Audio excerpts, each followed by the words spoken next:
Bonjour à tous. Dans cette vidéo, nous allons nous intéresser aux fonctions linéaires. Nous allons commencer par voir la définition et voir de quoi il s'agit.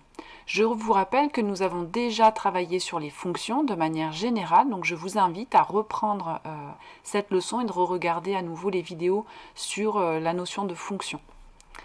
Alors, on commence par la définition d'une fonction linéaire. Pour définir une fonction linéaire, on va prendre un nombre relatif que l'on va noter A, qui sera le coefficient de notre fonction. Alors c'est un nombre relatif, c'est-à-dire qu'il peut être positif, négatif, ça peut être un nombre entier, un nombre décimal, un nombre en écriture fractionnaire. C'est un nombre quelconque que l'on choisit au hasard, mais on le fixe au départ. Une fonction linéaire de coefficient A, c'est une fonction qui à tout nombre x associe le nombre ax. Je vous rappelle que ax, c'est en fait a fois x, c'est-à-dire que le nombre a, je le multiplie au nombre x que l'on choisit au départ.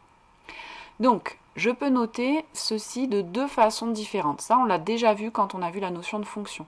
Soit je note f de x égale ax, je vous rappelle c'est a fois x, première façon de noter les choses, ou alors je le note f de point x, la flèche avec la petite barre devant, ax. Ça veut dire la fonction f qui a x, le nombre de départ, lui associe le nombre à la fin, a fois x.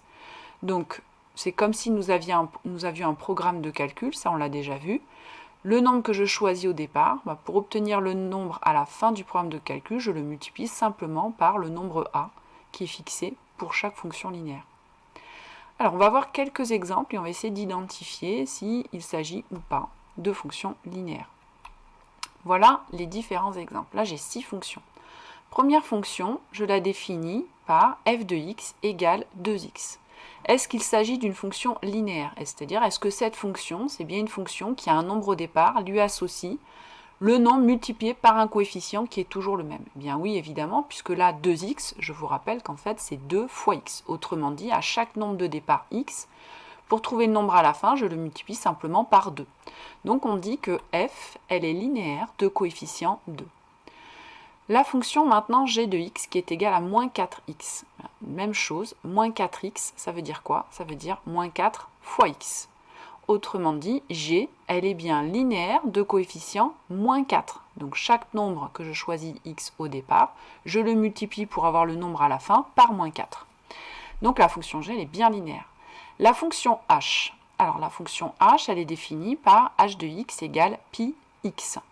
Alors pi, c'est un nombre. Simplement, pour le noter de manière exacte, on le note de cette façon-là, je vous rappelle, cette lettre-là. Mais c'est un nombre qui a une valeur approchée 3,14, mais sa valeur exacte, si on veut l'écrire, on est obligé de l'écrire avec cette notation-là. Donc en fait, ma fonction h, à chaque nombre x de départ, elle va lui associer le nombre x multiplié par pi. C'est aussi une fonction linéaire, simplement son coefficient il est un petit peu particulier, son coefficient c'est pi. Donc h, elle est linéaire de coefficient pi. Maintenant, la fonction k. La fonction k, elle est définie par k de x égale x plus 5. C'est-à-dire qu'à chaque fois que je choisis un nombre x au départ, je vais lui associer ce nombre auquel je rajoute 5. Donc là, je rajoute un nombre, mais je ne multiplie pas toujours par le même coefficient. Donc cette fonction-là, par contre, elle n'est pas linéaire parce que je ne multiplie pas toujours par le même nombre, j'ajoute un nombre.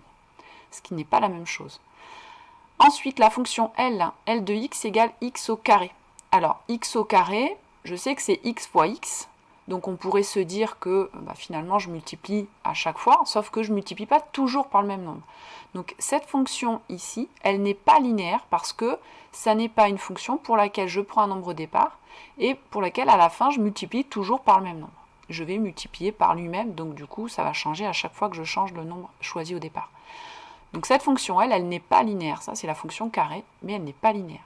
Et enfin, dernière fonction. Elle est définie par 1 plus 3x moins 1. Quand je regarde comme ça, je vois une formule qui est assez longue. En réalité, cette formule-là, on peut la réduire. 1 plus 3x moins 1, si je réduis cette expression, 1 moins 1, ça fait 0. Finalement, ça, c'est égal à 3x, en fait, si je simplifie. Et 3x, c'est bien quelque chose du type 3 fois x, c'est-à-dire un nombre constant multiplié par x. Donc la fonction m, même si elle n'en a pas l'air au départ, parce que l'expression n'est pas réduite, c'est une fonction linéaire de coefficient 3. Voilà, on vient de voir la définition d'une fonction linéaire. Une fonction linéaire, il faut retenir que c'est une fonction qui, à un nombre x, associe un nombre du type a fois x, où a c'est le coefficient de la fonction linéaire. Cette vidéo est terminée.